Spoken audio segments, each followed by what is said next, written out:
வணக்கம் ஃப்ரெண்ட்ஸ். இப்போ latest buzz என்னென்னு பார்த்தீங்கன்னா, ஜேசன் சஞ்சய் ஆக்டர் விஜயோடைய ஜேசன் சஞ்சயோடைய டிரெக்டோரியல் டெபியூ. அவங்க எடுக்க போகிற ஃபர்ஸ்ட் படத்தில் சந்தீப் கிஷான் வந்து ஆக்ட் பண்ண போகிறாங்க. அண்ட் ஹீரோயின் இன்னும் முடிவு பண்ணலை. Lyca is going to produce the movie.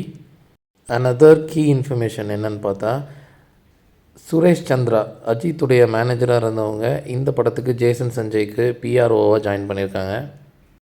வெறும் பெரிய பெரிய படத்துக்கு மியூசிக் டைரக்ஷன் பண்ணிகிட்டு இருக்கிற தமன் வந்து is going to handle music for this movie. Why Sundeep Kishan அப்படின்றது தான் இன்னும் தெரியல. ஏன்னா நிறைய தமிழ் ஆக்டர்ஸ் இருக்கிறப்ப ஒரு Tamil movie debut as a director ஒரு தெலுங்கு ஆக்டரை வந்து இன்வால்வ் பண்ணுறாங்க. And we don't know why. Of course is a better actor, no offence meant. And he has proved his performances earlier. நிறைய நல்ல படம் பண்ணியிருக்காங்க. And this trio is so far the confirmed news. ஸ்டோரியை பற்றி பெருசாக எந்த நியூஸும் தெரியல. Gossips are that it is going to revolve around sports. ஒரு ஸ்போர்ட்ஸ் ஓரியன்ட் மூவியாக இருக்க போகுது அப்படின்ற நியூஸ் மட்டும்தான் இப்போதைக்கு தெரிஞ்சிருக்கு. அதுக்குள்ளே நிறையா மீம்ஸ் எல்லாம் ட்ரெண்ட் ஆகிட்டுருக்கு ஆன்லைனில். விஜய் சப்போர்ட்டர்ஸாக இருக்கட்டும், இல்லை விஜய் ஹேட்டர்ஸாக இருக்கட்டும், அதில் இந்த ஒரு பர்டிகுலர் மீம் வந்து எனக்கு பிடிச்சிருந்தது.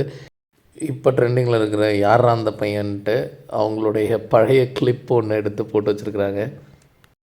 இது வந்து அவங்க வேணும்னே பண்ணாங்களா இந்த போஸு, இல்லை it did happen by chance என்னன்னு தெரியல. பட் இதையும் வந்து ரிலேட் பண்ணி மீம்ஸ் எல்லாம் ஆன்லைனில் ட்ரெண்ட் ஆகிட்ருக்கு. இந்த ஸ்டேஜில் இவ்வளோ இன்ஃபர்மேஷன் போதும். If you are new to my channel, do subscribe and come back. And good luck to Jason Vijay. And bye by.